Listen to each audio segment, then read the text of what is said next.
El 11 de julio se rompió totalmente el mito de los grupúsculos.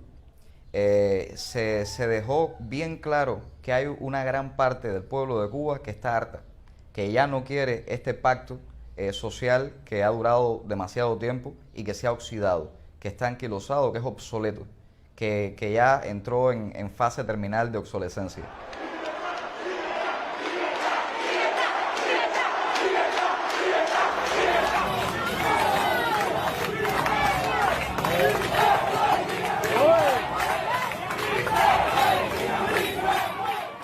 Primero nos pareció una protesta muy legítima, muy digna, porque estaba pacíficamente, estaban tomando las calles de modo pacífico. Y cuando cortaron el internet sí nos preocupamos, dijimos, bueno, va a haber represión contra los manifestantes de San Antonio. Y nos parecía un acto absoluto de cobardía quedarnos en un sofá viendo lo que podía ocurrir, un fratricidio entre cubanos. Así que dijimos, tenemos que ir, tenemos que salir. ¿Para dónde vamos? Y decidimos que el ICRT era el lugar adecuado, en primer lugar porque es la institución que se encarga de la comunicación hacia el país. Y la idea era llegar hasta el ICRT, un grupo de jóvenes en modo pacífico, y pedir 15 minutos de derecho a réplica.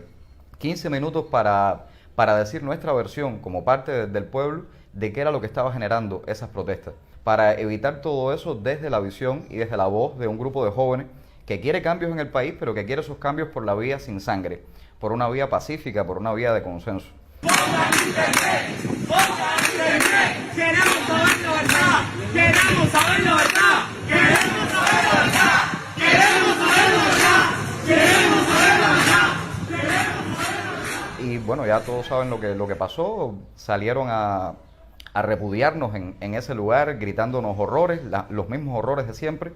Nosotros decidimos sentarnos en el piso para que fuera más evidente que no estábamos en plan violento en ese lugar, y así todos nos agarraron por la fuerza y nos lanzaron como si fuéramos sacos de escombro a un camión que se usa normalmente para trasladar basura en la ciudad. Cuando llegamos al vivac, constantemente seguían llegando jóvenes desde distintas partes de La Habana que habían participado también en otras manifestaciones. Gente muy joven, muchachos de 17, 18 años, que habían participado en protestas de todo tipo, desde las más pacíficas hasta las más violentas.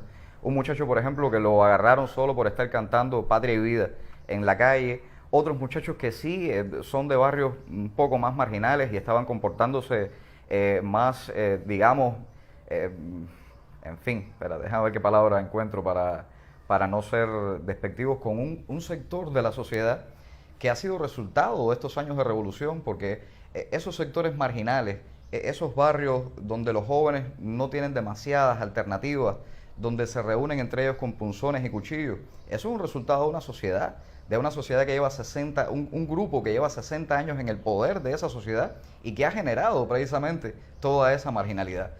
Y en esa celda donde estábamos 11 personas, había como una especie de pequeña república. Habíamos personas de todo signo político, de todos los colores, habían religiosos, habían gays, o sea, de todo. Sin embargo, en esas 24 horas que estuvimos detenidos en aquella celda, pudimos llegar a consensos. Pudimos hablar de historia, pudimos hablar de Martí. Era muy interesante ver a aquellos muchachos, los famosos duraquitos de los repas, de barrios muy marginales, escuchando hablar sobre Félix Varela, enterándose de que Colón había pensado que Cuba era Zipango cuando llegó a nuestras tierras, y nos decían, hemos aprendido más en estas horas en una cárcel que en todos los estudios que tuvimos en secundaria y en el pre. ¿Dónde están las cifras? Porque no he visto en conferencias de prensa que se den cifras reales de cuántos detenidos hay en el país. Yo calculo que están cerca de 1000 personas detenidas en toda Cuba. Esto no fue una protesta localizada en un lugar, en una sola ciudad. Fue toda Cuba, una buena parte del pueblo que dijo, ya basta, no podemos seguir así en estas circunstancias. Entonces hay que darse cuenta de que Cuba necesita un nuevo pacto, Cuba necesita un nuevo consenso. Hay que llegar a un cambio real, no a curitas. No se puede tapar un salidero enorme en una tubería oxidada con una simple curita, con un remiendo. Sin democracia, sin libertad, sin una apertura real, sin un diálogo hacia lo interno con toda una sociedad, reconociendo que hay una oposición, reconociendo que hay una parte del pueblo insatisfecha, reconociendo que hay una parte que ya no quiere saber de estos señores en el poder, con un solo partido gobernando. Si no reconocen eso, la paz es momentánea. Y estamos dispuestos a todo. Y estaremos en las calles combatiendo. Y sabemos que se están orquestando incidentes de este tipo. Sabemos que en estos momentos hay masas revolucionarias en las calles de La Habana también enfrentando elementos contrarrevolucionarios. Casi siempre que hay insatisfacción popular, descontento, casi siempre que hay protestas masivas, hay violencia. ¿Qué se puede hacer para evitarla? Bueno, no intentar apagar el fuego con gasolina, que fue lo que hizo el señor Díaz-Canel. El llamado al combate del señor Díaz-Canel es el acto más irresponsable que podía cometer un político en una situación como esta. Hemos visto cómo en los últimos días ha ido matizando, suavizando su discurso, pero a nadie se le va a olvidar ese llamado al combate, ese llamado violento que hizo en medio de una situación crítica que estaba viviendo la sociedad cubana.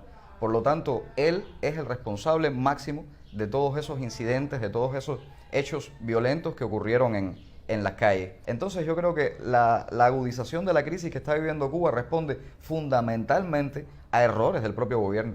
Hacer la tarea de ordenamiento dentro de la pandemia fue un desastre, porque trajo una inflación galopante, trajo más divisiones dentro de la sociedad, más miseria, más exclusión, gente que no tiene acceso a divisas para poder comprar productos básicos en las tiendas en MLC, trajo por supuesto todo esto de los apagones.